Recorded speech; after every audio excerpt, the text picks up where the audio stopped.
Of course, there are plans to reboot another 1980s classic TV show from my childhood. This time, it's Airwolf. Quite excited by that. Welcome to SciTrek, your sci-fi TV and movie channel.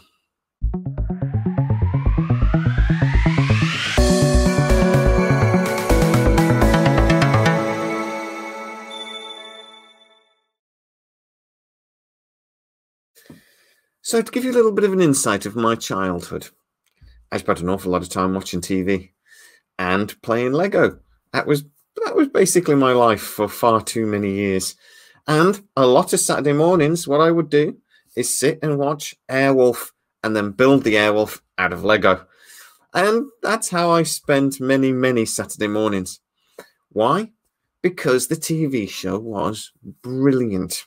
And it does look like, from what I'm being told by a colleague of mine that works actually now at NBC, that we might actually get a reboot of this classic show.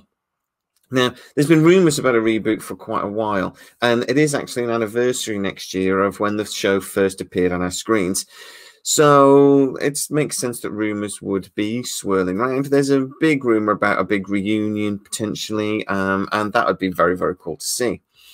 But the rumour at the moment is that actually early development for a new TV show has recently started, and that is serious development, that they really want to try to get this to our screens. So before I tell you what the rumour is in full and what they're looking at doing, I want to tell you a little bit about the original show, because it was, at least in the beginning, absolutely fantastic.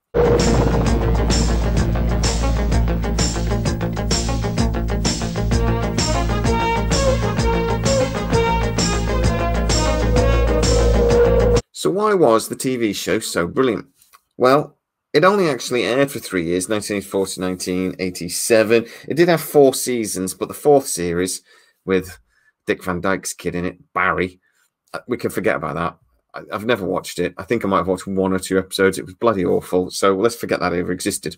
This series was based around this super secretive, supersonic stealth helicopter. It was basically Knight Rider for the sky, except it didn't talk so much. The story of how the Airwolf was actually created, though, was a little bit different.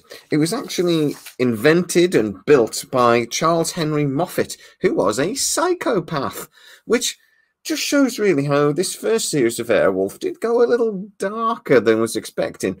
It went on in the second half of the second series to become a far more friendly show at the bequest of the executives at NBC, which kind of ruined it for me. But early on, it was seriously a little bit dark. This guy, Moffat, built it for the CIA as a secret weapon that they were going to use, and then he stole it and he took it to Libya. Libyans. This was a period where the Libyans were actively causing a little bit of trouble politically around the world, and they even got themselves into Back to the Future. So we know that at this time, Libyans were the ISIS of that generation. But anyway, during a live fire test, this Moffat guy stole the Airwolf. He actually then fired on the bunker where all the generals were and killed a load of people. And Archangel got injured. You see him in the rest of the series with an eye patch. Archangel is sort of like the CIA guy, and he's the link that then holds the rest of the show together later on. And then, yeah, steals it, takes it to Libya, and does a bunch of evil things for the Libyans, including sinking a US Navy destroyer or a cruiser. And, you know, doing all these other terrorist acts. So Archangel then approached Stringfellow Hawk, who was one of the greatest names in all of sci-fi. Stringfellow Hawk. I mean, come on. He actually was involved in test flying the Airwolf, and he was approached by Archangel to go and steal the helicopter back, which he did. He was supposed to then give the helicopter back to the CIA, or the firm, as they were called in this, but he chose not to. Now, Archangel then struck up a deal with him. They get basically, you get to keep the helicopter if you do some certain missions for me, but you get to pick and choose those missions. And then that's the setup for the series. Why was it so great? Helicopters are cool, aren't they? They just are. The Airwolf is very cool. I mean, they have actually built this helicopter into replicas and put it in several air museums around the world because it is such an iconic shape. I mean, the helicopter it's actually based on is a beautiful helicopter in itself, and it's one of those helicopters you get to see all the time. The theme music is iconic. Who says a picture doesn't have music? Just, you cannot look at this image and not sing the theme tune in your head if you are a certain age like myself.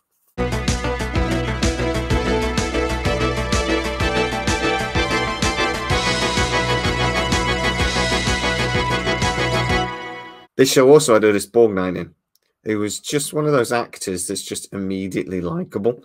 He played Dominic Santini. He's just got one of those faces that you just trust. And yeah, he was a big part of why the show was successful as well. So what am I being told about a reboot? Well, this is in the hands of NBC at the moment.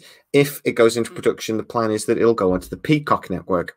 It's very, very early development. At the moment, they're trying to figure out if they want to do it, how are they going to do it? Because in its original format, a stealthy supersonic helicopter won't work, I don't think. Technology has moved to the point now where with drones, etc. And actually, we have helicopters that are nearly as capable as the Airwolf. I just think about how there's actually an episode in Airwolf where there's a red Airwolf 2, the sequel, and it's got a laser mounted underneath it instead of the rockets that used to come out and popped out the belly of the Airwolf. I'd actually think about that as almost like that was only after a couple of years. We've superseded it. Actually, this has gone out of sci-fi and almost become science fact, other than the supersonic bit. Which is another point you have to make about this, actually, that audiences nowadays are a bit more savvy, thanks to YouTube and whatever else as well, that if they do anything in this show that's just like not aerodynamically possible, somebody will call them out for it. And a helicopter cannot actually travel at supersonic speeds. The rotor blades create downlift and it just wouldn't work. It's not possible.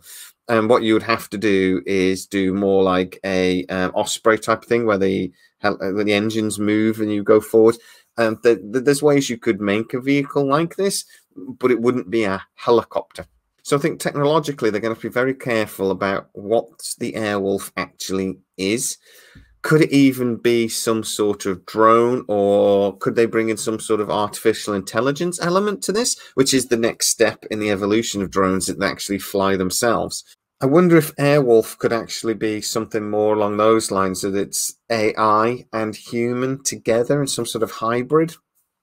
That would be maybe a little bit more clever, and it would be still science fiction. It's like it's just talking about stuff that might be possible in 10 or 15, 20 years' time. Airwolf is already been surpassed now, so they'd have to do something a little bit different. I'm wondering even if maybe they don't do a helicopter.